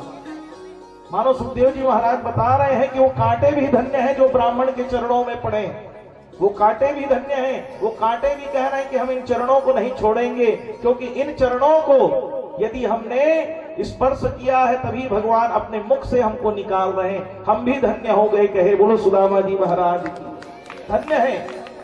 भगवान ने अपने मुख से उन कांटों को निकाला और निकालने के बाद उन चरणों को प्रक्षालन किए, धोए हैं। उन चरणों में प्रणाम करने लगे, नेत्र से अश्रु रुक नहीं। अपने मित्र को अपने समक्ष ले गए, स्नान कराए, अपने हाथों से उनको स्नान कराए, वस्त्र पहनाए, पूजन किया। और पूजन करने के बाद सुंदर बढ़िया भोजन करा रहे अपने मित्र, अपने कक्ष में सुंदर शयन कराने लेकर गए। और शयन कराने जब लेकर गए तो बात होने लगी। सुदामा जी महाराज से पूछने लगे, भगवान मित्र तुमने विवाह कर लिया? सुदामा जी ने कहा विवाह तो हो गया। सुदामा जी ने पूछा आपने विवाह किया? कहे अभी रुको तब देखना, अभी रुको। बातें होने लगी, रुक्मिणी मैया आ गई। सुदामा जी ने कहा यदि विवाह हो गया है तो खाली हाथ तो तुम नहीं आ सकते, हमारे लिए क्या भेजी है बताइए। जब इस प्रकार कहे तो सुदामा जी इतने बड़े राज्य में विद्यमान है और भगवान ने स्वयं उनके चरणों का प्रक्षालन किया और उस राज्य में अपने उस चावल, और जैसे रोकी माता, मां ने कहा हमें भी अवसर दीजिए सेवा का, और जैसे सेवा का अवसर प्रदान करने के लिए कहे भगवान ने रुक्मिणी मैया को कहा, और जैसे रुक्मिणी मैया जो है सेवा के अवसर को प्राप्त की तत्क्षण पहुंच गई सुदामा जी की कुटिया के समक्ष। माता निकली, माता ने पूछा आप कौन है? कहे मैं लक्ष्मी, इस कुटिया को मैं स्वर्ण का बनाने आई हूं। साथ में विश्वकर्मा जी थे, लेकिन धन्य है वो ब्राह्मण की पत्नी जिन्होंने कहा यदि इस कुटिया को स्वर्ण का बनाना है तो पहले इस पूरे राज्य में जितने भी घर हैं उनको पहले स्वर्ण का बनाइए, तब अंतिम में मेरे घर को स्वर्ण की महल बनाइएगा। क्यों? ब्राह्मण का काम ही है। ब्राह्मण जो पहले सोचता है कि मेरे यजमान का कल्याण हो, वो सदैव प्रसन्न रहे, वो सदैव आगे अग्रसर हो, वो सदैव नित्य निरंतर उत्तरोत्तर उन्नति करे, इसलिए उनको पुरोहित कहा जाता है। जो दूसरों का हित करता है उसी को पुरोहित कहा जाता है। क्या सबका यदि घर बनेगा तब अंतिम में मेरा घर बनेगा। सुदामा नगरी बसा दी गई, ऐसा सुंदर जो है स्वर्ण से युक्त महल बन गया। बताओ, स्वरूप प्रदान कर दी रुक्मिणी मैया, लक्ष्मी मैया ने मां को इतना सुंदर बना दिया। और वहां से जैसे आए इधर भगवान तो हास परिहास करने वाले, श्याम सुंदर जी हंसी मजाक करने वाले। अब सुदामा जी कह रहे हैं कि हम जाएंगे, तब भगवान कथे ते जाबे ते जे कपड़ा दे ते पहले छोड़ के जाबे, तोल पहन के जाबे, इस वस्त्र को छोड़ के जाना। अब वस्त्र को छोड़ के जाना जब कहे तब सुदामा जी सोचने लगे इतने बड़े राजा, इतना सब चीज है, लेकिन वस्त्र को मांग रहे हैं। कहे ठीक है दे देंगे। और जैसे जाने लगे तो सिंहासन में बैठा दिए, कहे देखो भाई आप ब्राह्मण हैं, मित्र भी हैं, और ब्राह्मण के चरण छूना हमारा कर्तव्य है, तो हमारी पत्नियों को आप आशीर्वाद देंगे क्या? तो सुदामा जी ने पूछा पत्नियों माने कितनी पत्नियां? कहे अभी आएंगे तब देखना। कहे अब जैसे रुक्मिणी मैया से प्रारंभ हुआ, कहे खुश रहो, आनंद रहो, मस्त रहो, उत्तरोत्तर उन्नति हो। अब जैसे प्रारंभ हुआ 100 जने को कह रहे हैं खुश रहो, आनंद रहो, मस्त रहो, कति क्लब हुई उन्नति हो, बोला छोड़ दी। अब 200 हुई खुश रहो, आनंद रहो, भर कहा दूठल न बोला 400 खुश रहो भर कहा आनंद रहो छोड़ दी। अब 1000 हुई उगुल मना कर दी सब हो गया कतिकला बोल। अब सिर हिला रहे आशीर्वाद दे रहे। अब सिर भी दर्द करने लगा 1000 से 2000 हुआ तब हाथ ला रखा थे हाथ भी पिराए चालू हो गया। कथे कतका जहन है कथे 16108 कथे कथे जतका खाया सब यह समाप्त हो जाए। कहने लगे भगवान श्याम सुंदर एक काम करो देखिए आप सभी के निमित्त स्वयं आप प्रणाम कर लोगे तो स्वयं जो है आज त्रिलोकीनाथ भगवान आज उस ब्राह्मण के चरणों में प्रणाम कर रहे हैं और हमको शिक्षा दिए कि इन्हीं चरणों में मैं नित्य निरंतर वास करता हूं। बोले सच्चिदानंद भगवान की। आज उन चरणों में स्वयं भगवान प्रणाम की। सुदामा जी जा रहे थे फिर स्मरण कराए वस्त्र छोड़ के जाना है। वस्त्र छोड़ के जाने लगे। वस्त्र को जैसे छोड़ के गए अब तो जगह भूल गए क्योंकि कुटिया दिख नहीं रही है बार बार वहीं घूम रहे हैं। कहां है मोर कुटिया की कुही में घूमत कुटिया दिख नहीं रही है कहां गई कुटिया। तो वहां से स्त्री निकली तो उनसे पूछ रहे देवी तुम कौन हो। और माता है बताइए। माता से पूछ रहे हैं देवी तुम कौन हो तो बताए आपने हमें नहीं पहचाना। कहे ये सब कैसे हो गया ये स्वर्ण की कैसे बन गई। कहे स्वयं लक्ष्मी माता आई थी और इन्हें जो है स्वर्ण का बनाई पूरे स्वर्ण की ये नगरी बसा दी।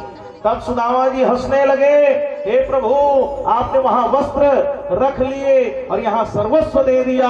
बोलो सच्चिदानंद भगवान की। वस्त्र को रखकर सर्वस्व देने वाले प्रभु हैं ऐसा दिव्य उनका स्वरूप है। तो आइए हम सब भी सुदामा जी का पूजन करते हुए भगवान श्याम सुंदर का पूजन करते हुए उनके दिव्य स्वरूप का दर्शन करेंगे। बोलो सुदामा जी महाराज की जय।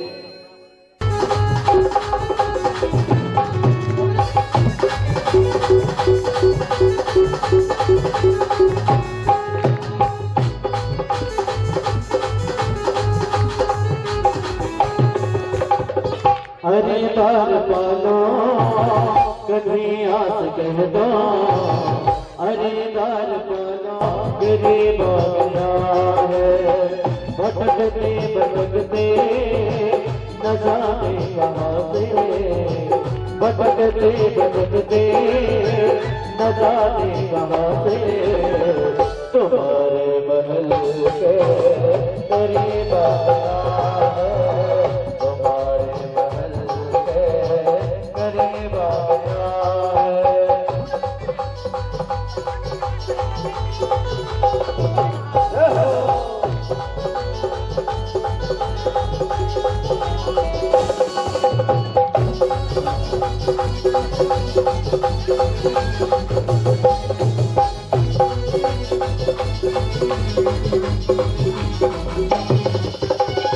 नजर पे है पगड़ी नजर पे है जामा। बता दो मैया को नाम है सुदामा। बता दो मैया को नाम है सुदामा। नजर पे है पगड़ी नजर पे है जामा। बता दो कन्हैया को नाम है सुदामा। नजर पे है पगड़ी नजर पे है जामा। बता दो कन्हैया को नाम है सुदामा। बता दो कन्हैया को नाम है सुदामा। एक बार मोहन से जाकर के कह दो। एक बार मोहन से जाकर के कह दो कि मिलने लगा कभी बाया है। कि मिलने लगा कभी बाया है। हरे द्वार माला कभी याद कर दो। हरे द्वार माला कभी याद कर दो। किधर गरीब है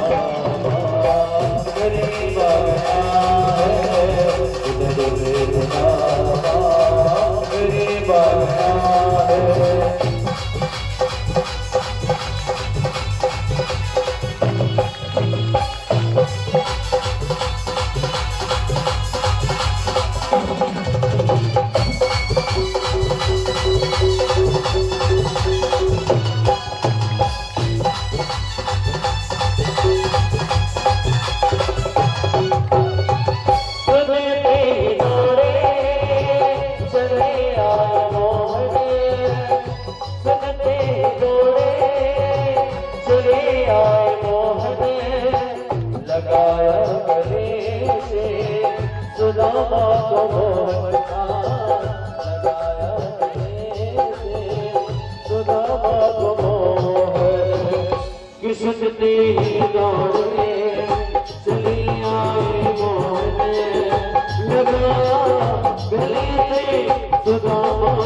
करने लगी हंसी मजाक।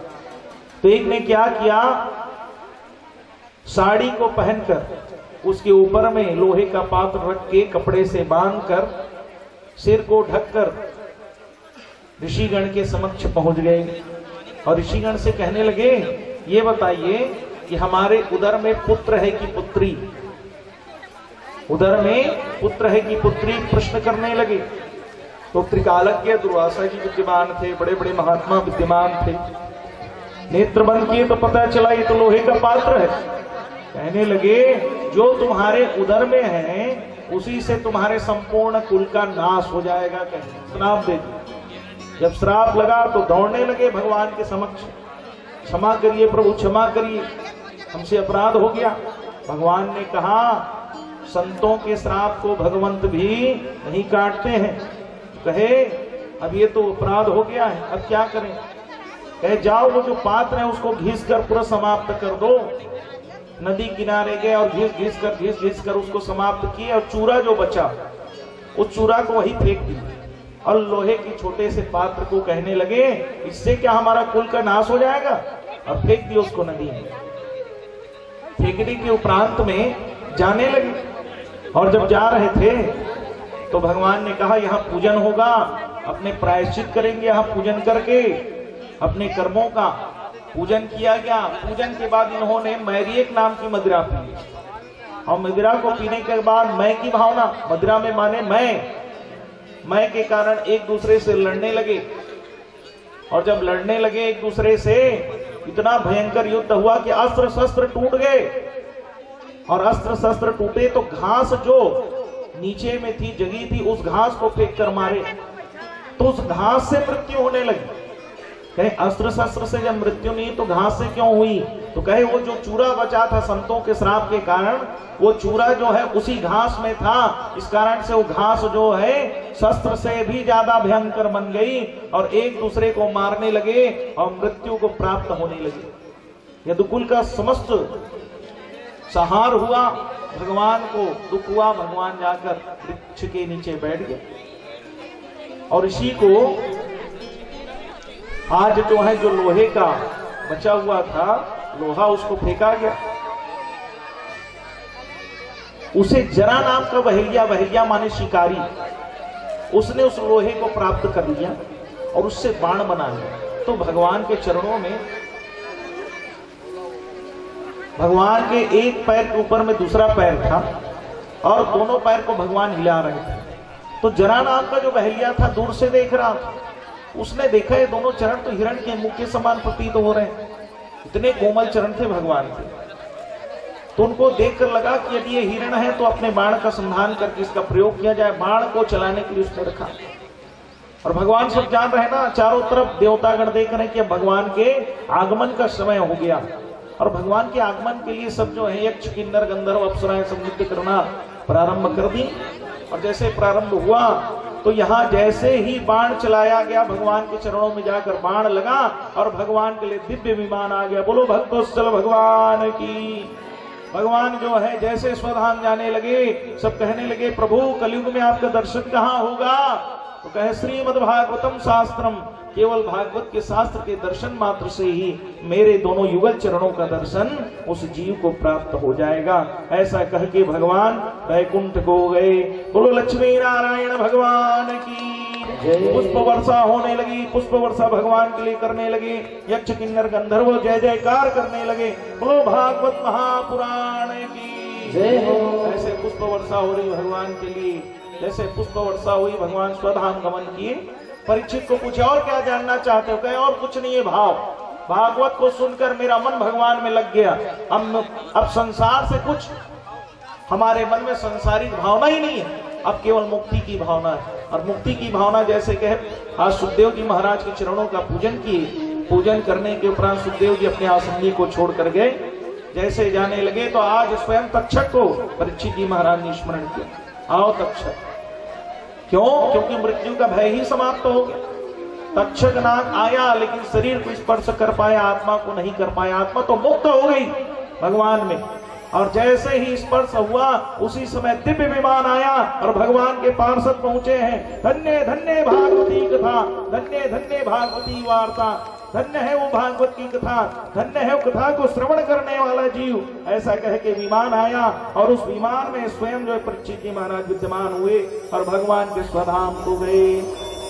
प्रेम से बोले लक्ष्मी नारायण भगवान की जय। श्रीमद् भागवत महापुराण की जय। इस प्रकार से भगवान के दिव्य कथा को परीक्षित जी महाराज ने श्रवण किया। श्रवण करने के उपरांत में पूछा गया, अंतिम श्लोक भागवत का हम सब पठन करेंगे। उससे पूर्व में हाथ जोड़कर 7 दिन की कथा हम सुनेंगे। जो 7 दिन में नहीं आ पाए थे उनके लिए ये कलयुग कैसे होगा तो बताया गया। कलयुग की आयु 4,32,000 वर्ष है। अभी 5,500 वर्ष कलयुग को हुआ है। कहा गया घोर कलयुग जब होगा तो ऐसा घोर कलयुग होगा जिसमें संत नहीं होंगे, ब्राह्मण नहीं होंगे, शास्त्र नहीं होगा। और जब शास्त्र नहीं होगा तो उन्हें पता नहीं चलेगा क्या धर्म है क्या अधर्म है। 15 से 20 वर्ष की व्यक्ति की आयु होगी, चने के पौधे के नीचे बाजार लगेगा, ऐसी मनुष्य की अवस्था होगी। बताया गया जिस माँ से जन्म लिया है, जैसे पशु होते हैं और उसी प्रकार से जिस माँ से जन्म लेगा उसी के साथ विहार करेगा। जिस पिता से जन्म लेगा भूख लगेगी तो उसके मांस को कच्चा खा जाएगा। ऐसा कलयुग जो है घोर कलयुग होगा, जिस समय धर्म नहीं होगा, सत्कर्म नहीं होगा, सत्संग नहीं होगा, कोई भगवान की कथा नहीं होगी। घोर कलयुग में भगवान कल्की नारायण के रूप में उत्तर प्रदेश में भगवान का प्रागट्य होगा। बोलो कल्की नारायण भगवान की। इस समय भगवान का प्रागट्य हो गया, इसलिए कहा गया अभी का जो समय है, जो मुक्ति के लिए हमारे पास सर्वोत्तम कहा गया, अभी भक्ति है, भजन है, कीर्तन है, कथा है, जिससे मुक्त हो सकते हैं। बाद में व्यक्ति घोर कलयुग में बार बार जन्म ना होना पड़े, इसलिए भगवान की कथा हो रही। उस समय कुछ नहीं होगा, इसलिए कहा गया सत्कर्म करने के लिए, इसलिए कहा गया, बताया गया कलयुग की दशा क्या है। तो हम सब जो है 7 दिन की कथा सुने। 7 दिन में कौन कौन सी कथा हुई, बड़े ध्यान से हाथ जोड़ के सुनेंगे। नमो धर्मार्थ महते नमः कृष्णाय वेदसे ब्राह्मणेभ्यो नमस्कृत्यान् धर्मानवक्षै सनातनम। 12 स्कंद 335 अध्याय 18 श्लोकों की भागवत की दिव्य कथा, जिसमें पहला स्कंद में आया राजा परीक्षित को जो श्राप लगा, आपने श्रवण किया शमीक नंदन श्रृंगी ऋषि के द्वारा। द्वितीय स्कंद में भगवान के संक्षिप्त अवतारों का वर्णन किया गया, सृष्टि की उत्पत्ति की कथा आपने सुनी।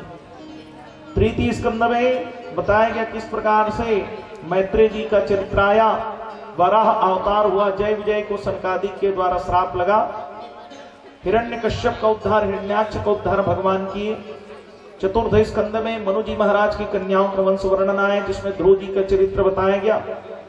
आगे बताया गया किस प्रकार से पंचम स्कंद में गंगा जी की कथा, साथ ही भरत चरित्र आपको बताया गया, भरत जी महाराज जड़ भरत जिनको कहा गया।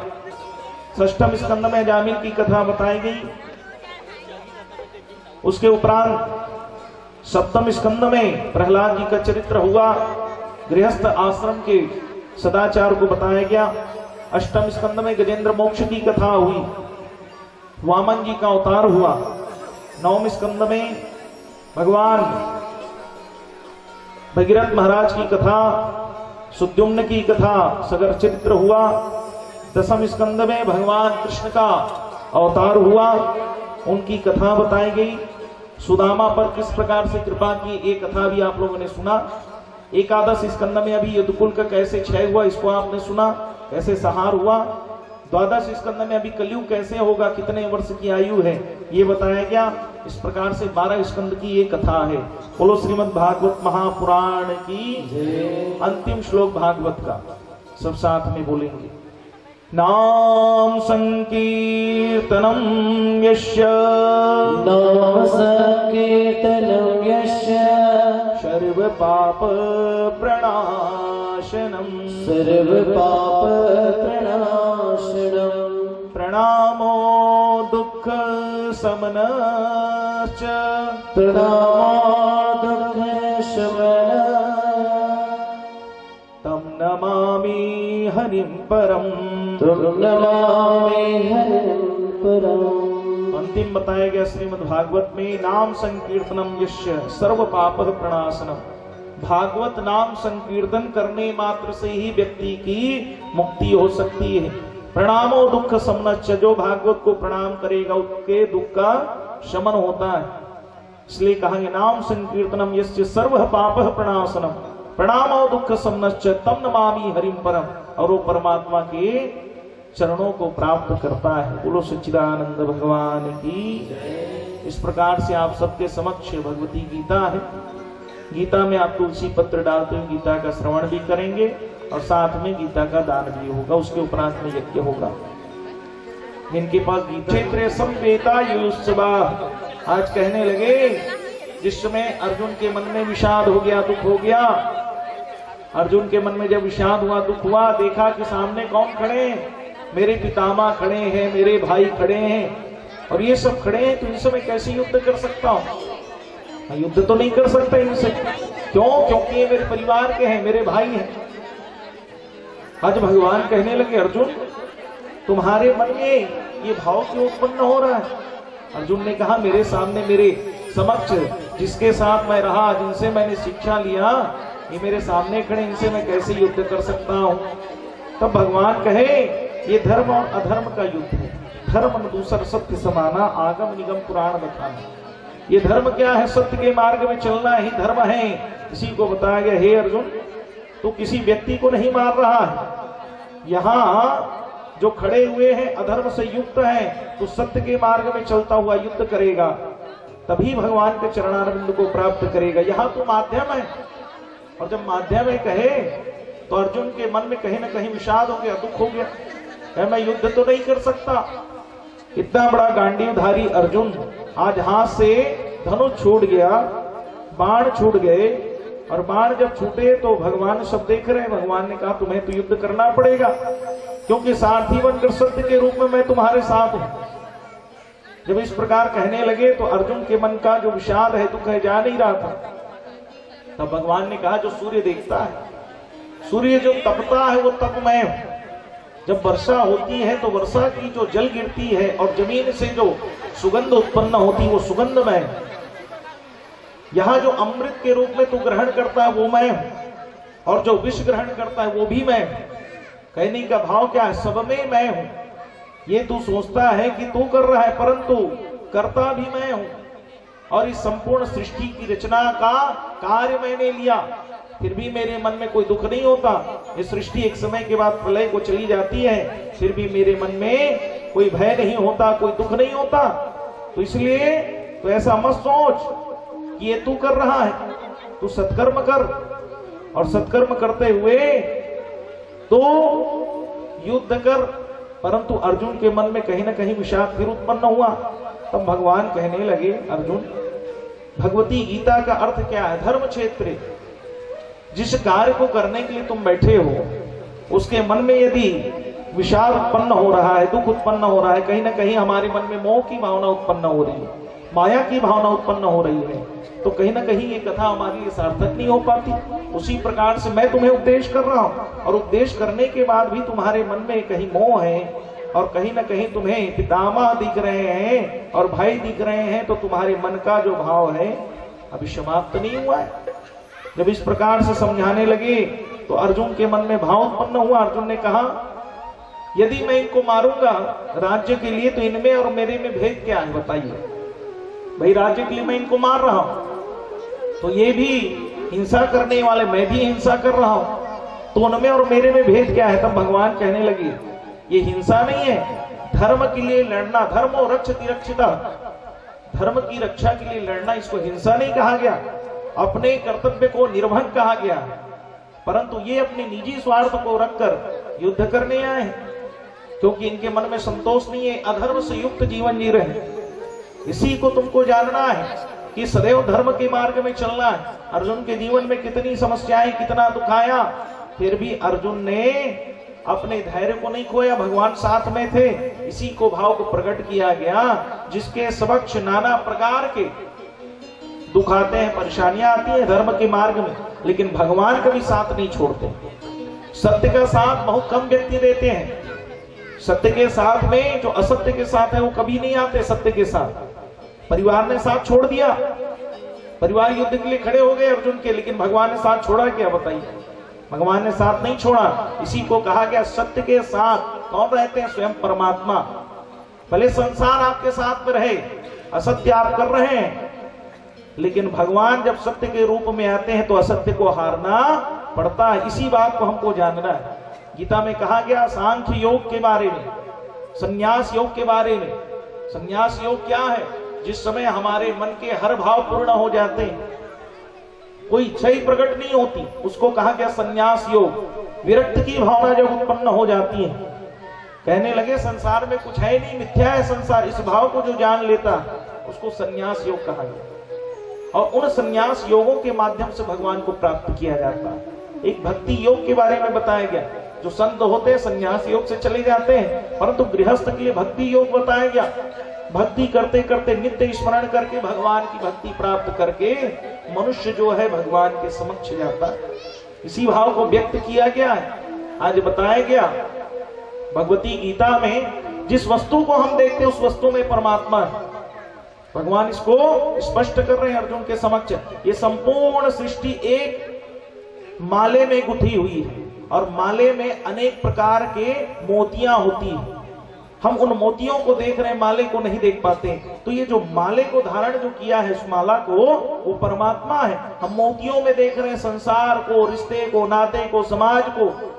हम इस मोतियों को एक एक करके देखते जा रहे हैं, परंतु हमको उस माले को देखना है और माला को जिसने धारण किया उस परमात्मा को देखना है। इस भाव को हमको जानना है। यही गीता का उद्देश्य क्या है? गीता का भाव यही प्रकट होता है कि संसार में हम नाना कर्म करते हैं, जैसे कौरव किए, धन के लोभ में आकर। इसी लोभ से हमको दूर होना है और लोभ से जो दूर होता है भक्ति योग के कारण। तभी गीता का उपदेश दिया गया कि हम जाने कि मोह माया से हमको दूर होना है। मोह माया का अर्थ क्या है? आप जंगल में चले जाएं, मोह माया से दूर हो गए क्या? बताइए। पहली कथा में सुने कि नहीं सुने? भागवत की कथा में इंद्रद्युम्न नाम का राजा गया, लेकिन जाने के बाद भी कहीं ना कहीं राज्य का भाव, राजा का भाव उत्पन्न हुआ, तो उसने भक्ति प्राप्त नहीं कर पाई। परंतु ध्रुव जी महाराज ने भगवान को प्राप्त कर लिया, प्रहलाद जी ने प्राप्त कर लिया, अजामिन ने प्राप्त कर लिया। ये कथा का भाव है। इसको हमको समझना है कि हम जंगल में जाएंगे तभी भगवान नहीं मिलेंगे। गृहस्थ में रहकर गीता को पठन करके 18 अध्याय की जो गीता है 700 श्लोकों की, उस गीता के माध्यम से यही बताया गया है कि जीवन में संसार में रहकर भी भगवान की प्राप्ति होती है। मन को जो संसार में नहीं लगाता, सुख और दुख जो है मन का खेल है। मन से आप सुखी होते हैं, मन से आप दुखी होते हैं, दुख को स्वयं आप अपनाते हैं। इन दुखों से निवृत्ति का कारण केवल भगवान की कथा, भगवान की सानिध्यता है, भगवान का भजन है, भगवान की निकटता। इसी से व्यक्ति की मुक्ति हो सकती है। गीता का उपदेश दिया गया। बोलो भगवती गीता मैया की। और तुलसी पत्र जब डालेंगे आप अभी, तो तुलसी पत्र डालते हुए ओम नमो भगवते वासुदेवाय नमः का जाप करते हुए आप डालेंगे। बोलिए भगवती गीता मैया की जय।